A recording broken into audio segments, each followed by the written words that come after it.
नमस्कार, मैं हूं अनुपम। लाख टके की बात में आपका स्वागत है। इस वक्त बड़ी खबर आ रही है बांदा से, जहां पर दर्दनाक हादसा हुआ है।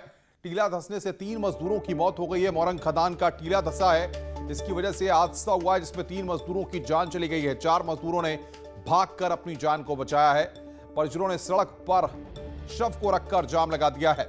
ये तस्वीरें हम आपकी स्क्रीन पर आपको दिखा रहे हैं। पैलानी थाना इलाके का यह पूरा मामला है। टीला धंसने से 3 मजदूरों की मौत हुई है।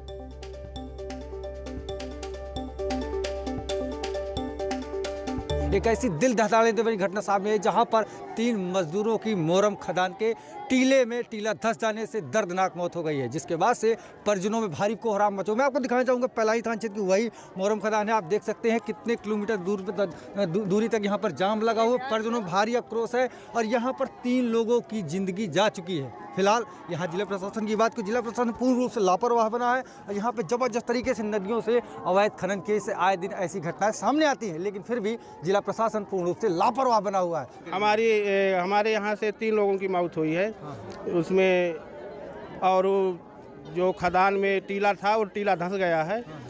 टीला धंसने से उसी में दब गए हैं मोरम में। हालांकि अब इस मामले में देखने की बात है कि जनपद के जिलाधिकारी आते हैं, कब तक क्या कुछ कार्रवाई होती है देखने वाली बात होगी। मोरम माफियाओं को फिलहाल हौसले कम होते नजर नहीं आ रहे। अंकित त्रिपाठी, न्यूज़ 18 बांदा।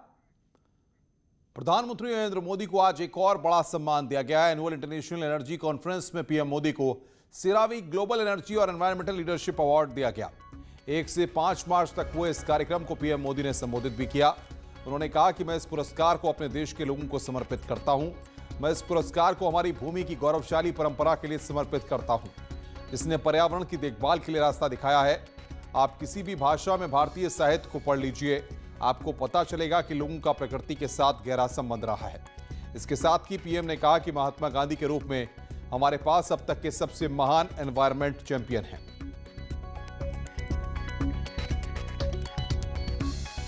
मुख्यमंत्री योगी आदित्यनाथ ने गोरखपुर को बड़ी सौगात दी है। सीएम ने जिले को 131 करोड़ की परियोजनाओं का तोहफा दिया। इस दौरान उन्होंने 76.39 करोड़ की 9 परियोजनाओं का लोकार्पण और 54.20 करोड़ की 16 परियोजनाओं का शिलान्यास किया। मुख्यमंत्री योगी आदित्यनाथ ने गोरखपुर को 131 करोड़ की परियोजनाओं का तोहफा दिया। इस दौरान उन्होंने 76.39 करोड़ की 9 परियोजनाओं का लोकार्पण और 54.20 करोड़ की 16 परियोजनाओं का शिलान्यास किया। महंत दिग्विजयनाथ स्मृति पार्क में आयोजित हुए कार्यक्रम में सीएम योगी ने कहा कि बजट में हमने समग्र विकास और रोजगार दिया है। उन्होंने कहा कि हमने गोरखपुर को पर्यटन और ज्ञान के केंद्र में बदला है। सरकार शिक्षा, स्वास्थ्य और सड़क सभी क्षेत्रों में काम कर रही है। प्रदेश हो या केंद्र हो, दोनों सरकारों का बजट विकास और रोजगार को केंद्रित करते हुए प्रस्तुत किया गया था। सीएम योगी ने इशारों ही इशारों में विपक्ष पर भी निशाना साधा है। यानी जो कार्य पिछली सरकारों ने जिसे हताशा और निराशा में बदल दिया था, उसे आशा और विकास की एक नई बुलंदियों तक पहुंचाने की जिस संकल्प के साथ मोदी जी ने 2014 में देश की जनता के सामने वायदे किए थे, आज वो मूर्त रूप लेता जा रहा है। वहीं उत्तर प्रदेश सरकार के कृषि मंत्री और जिले के प्रभारी मंत्री सूर्य प्रताप शाही इटावा पहुंचे। कृषि मंत्री ने कहा कि यहां पर हवन पूजन कर 23 करोड़ की विकास परियोजनाओं का लोकार्पण किया गया। इस दौरान कृषि मंत्री ने कहा कि सरकार जिले के विकास के लिए प्रतिबद्ध है। इस कार्यक्रम के बाद सूर्य प्रताप शाही ने विकास भवन सभागार में जिले भर के अधिकारियों के साथ बैठक की और विकास योजनाओं की चर्चा की।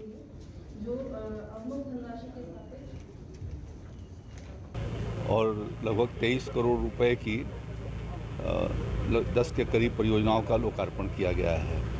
और आज वित्तीय वर्ष 2021-22 के इटावा जनपद की जिला योजना समिति की बैठक भी हुई है, जिसमें 251 करोड़ रुपए के अनुमानित जो है वो 251 करोड़ रुपए के लगभग के आज प्रस्तावों पर सहमति लेकर के और जिला योजना तैयार की जा रही है। उसका आउटले 251 करोड़ का होगा। टैक्स चोरी के मामले में फिल्म मेकर अनुराग कश्यप और एक्टर तापसी पन्नू पर आयकर विभाग का शिकंजा कसता जा रहा है। फिल्मी हस्तियों के खिलाफ आयकर विभाग की जांच लगातार तीसरे दिन भी जारी है। आयकर विभाग ने एक बयान जारी कर 650 करोड़ की राशि में 350 करोड़ की हेराफेरी का पता लगाने का दावा किया है। इस बीच इन हस्तियों के मुंबई, पुणे, दिल्ली और हैदराबाद के 28 ठिकानों पर छापेमारी भी की गई।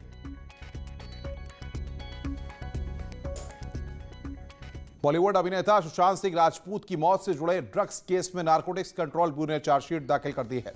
एनसीबी की चार्जशीट में 33 आरोपियों के नाम शामिल किए गए हैं। चार्जशीट में एनसीबी ने बॉलीवुड अभिनेत्री दीपिका पादुकोण, श्रद्धा कपूर, सारा अली खान के बयान को भी शामिल किया है। बता दें कि इनको आरोपी नहीं बनाया गया है, इनके बयान चार्जशीट में रखे गए हैं। जानकारी के मुताबिक ये चार्जशीट 30,000 से ज्यादा पन्नों की है।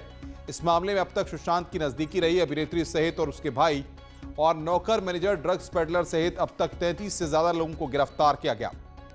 जब्त किए गए इलेक्ट्रॉनिक उपकरणों और तमाम गवाहों के बयान को आधार बनाया गया है। आगे बढ़ते हैं, खबर अलीगढ़ से है, जहां पर टप्पल में समाजवादी पार्टी के अध्यक्ष और पूर्व मुख्यमंत्री अखिलेश यादव ने किसान महापंचायत में बीजेपी सरकार के खिलाफ जमकर भड़ास निकाली। उन्हें किसान नेताओं ने हल देकर सम्मानित किया। अलीगढ़ के टप्पल में समाजवादी पार्टी के अध्यक्ष और पूर्व मुख्यमंत्री अखिलेश यादव ने किसान महापंचायत में बीजेपी सरकार के खिलाफ जमकर भड़ास निकाली। उन्हें किसान नेताओं ने हल देकर सम्मानित किया। अखिलेश ने कहा कि बीजेपी ने किसानों को रोकने के लिए उनसे दुश्मनों जैसा व्यवहार किया। उन्हें दिल्ली पहुंचने से रोका गया। हमारे अन्नदाता उनको रोकने के लिए भारतीय जनता पार्टी ने किया।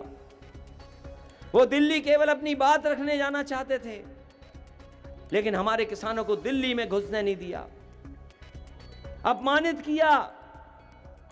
और इतना अपमानित किया कि हमारा किसान और मजबूत हो गया। और उसने कहा कि सरकार कुछ भी हमें कहती रहे, लेकिन हम सरकार के लड़ करके दिखाएंगे। वहीं अखिलेश ने कहा कि किसानों की फसल बर्बाद हो रही है, लेकिन सरकार बताए कि कितनी फसल किसानों से खरीदी गई। कोई हिसाब किताब नहीं, मक्का ऐसे ही चली गई। और अभी तो खुदाई भी चल रही है आलू की, यहां से लेकर के कन्नौज और कानपुर देहात तक, फरकाबाद, ये पूरी आलू की बेल्ट है। अगर सरकार कहीं आलू खरीदती हो तो बता दो हमें। रैली में आरएलडी उपाध्यक्ष जयंत चौधरी ने भी हुंकार भरी। आगे बढ़ते हैं, पूरे देश में वैक्सीनेशन का दूसरा चरण चल रहा है। इसी कड़ी में आज लखनऊ में स्वास्थ्य मंत्री जयप्रताप सिंह ने कोरोना वैक्सीन लगवाई। जयप्रताप सिंह ने कोरोना की पहली डोज ली है। उन्होंने लखनऊ के सिविल अस्पताल जाकर वैक्सीन लगवाई। उन्होंने कहा कि प्लानिंग के साथ सरकार काम कर रही है, जल्द ही आम लोगों तक वैक्सीन पहुंचेगी।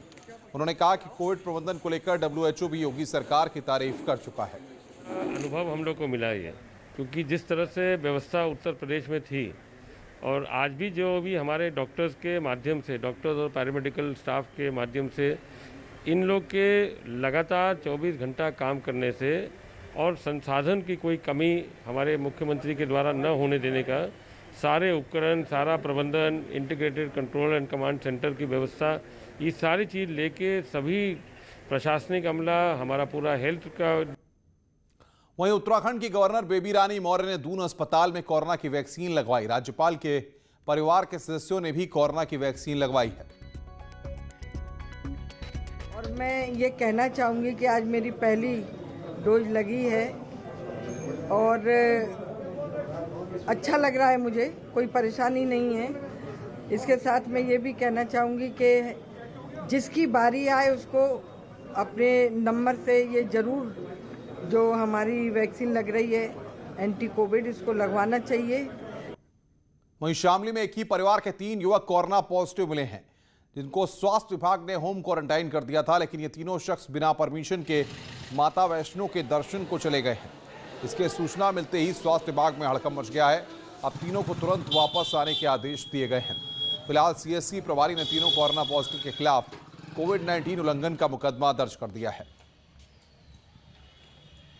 कोविड-19 गाइडलाइंस के तहत अपने परिवार सहित 14 दिन होम क्वारंटाइन में रहना था, लेकिन श्री मोनू के द्वारा कोविड-19 जो गाइडलाइंस हैं उनका पालन नहीं किया गया और 2 मार्च को वो अपने परिवार के साथ वैष्णो देवी निकल गए, जिसका CMO शामली के द्वारा संज्ञान लिया गया और उनकी रिपोर्ट के आधार पर थाना कोतवाली शामली में मोनू के विरुद्ध IPC एवं महामारी अधिनियम की विभिन्न धाराओं के तहत अभियोग पंजीकृत किया गया है।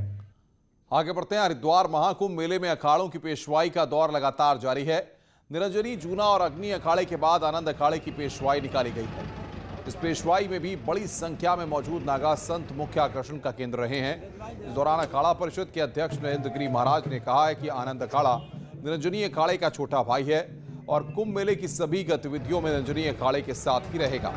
वहीं आनंद अखाड़े के आचार्य महामंडलेश्वर बालकानंद गिरी महाराज ने कहा है कि बड़ी संख्या में नागा सन्यासी हरिद्वार की पवित्र भूमि पर आ गए हैं।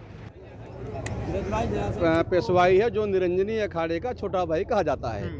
लोगों के भ्रम स्थिति न रहे इसलिए मैं यहाँ कहना चाहता हूँ कि पेशवाई हमारे इष्ट देव की होती है। साधु संत एक दूसरे अखाड़े में समावेश कर सकते हैं लेकिन इष्ट देव नहीं कर सकते। पेशवाई तो हमेशा खास ही होती है, जहाँ पर संत महापुरुष आध्यात्मिक शक्तियाँ आती हैं वो अपने आप में ही विशेष होती है। तो आज विशेषताएं तो आध्यात्मिक शक्तियों की है। नागा सन्यासियों के माध्यम से जो हरिद्वार की भूमि पर पूरे समस्त भारत से जो संत महापुरुष सिद्ध महापुरुष आए हैं, आज उनकी चरण रज पूरे हमारे हरिद्वार के नगरवासियों को आशीर्वाद के रूप में मिलेगी। हरिद्वार महाकुंभ के लिए आज आवाहन अखाड़े की पेशवाई निकली। पांडेवाला से पेशवाई निकाली गई और आनंद अखाड़े की तरह यहां भी आकर्षण नागा सन्यासी ही रहे। पेशवाई को देखने के लिए लोग छतों पर पहुंच गए और लोगों में इसे लेकर खासा उत्साह दिखा। प्रशासन ने भी पेशवाई के लिए पुख्ता इंतजाम किए थे। अखाड़ों की पेशवाई के जरिए सनातन की पूरी परंपरा दिखाई जाती है।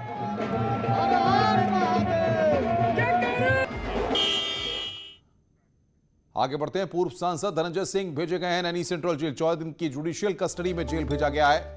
एमपी एमएलए कोर्ट ने आज सुबह सरेंडर किया था।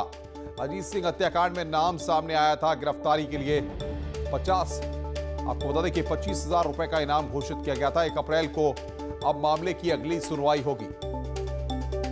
तो अजीत सिंह हत्याकांड में अब तक क्या क्या हुआ यह हम आपको बता रहे हैं। 6 जनवरी को लखनऊ में हुई थी अजीत सिंह की हत्या। बदमाशों ने अजीत सिंह की गोलियों से भूनकर हत्या की थी।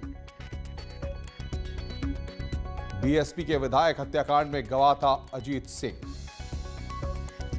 अमरोहा के गचरौला थाना इलाके के गांव मोहरका पट्टी में शराब माफिया शिवराज के घर पर 22,67,000 की संपत्ति कुर्की गई है। शराब माफिया के घर पर पुलिस और प्रशासनिक अधिकारियों ने पहुंचकर अपराध से अर्जित की गई संपत्ति को कुर्क किया है। इसमें 3 मकान की कुर्की, साथ ही जमीन को भी जब्त किया गया है। इसकी कीमत 22,67,000 रुपए बताई जा रही है। इसके लिए बाकायदा क्षेत्र में ढोल पिटवाकर ऐलान किया गया और गांव वालों के सामने कुर्की की कार्रवाई को अंजाम दिया गया है। पुलिस अधिकारियों का कहना है कि जितने भी माफिया हैं उन सभी के खिलाफ सरकार के आदेश पर यह कार्रवाई की जा रही है। किसी को भी बख्शा नहीं जाएगा।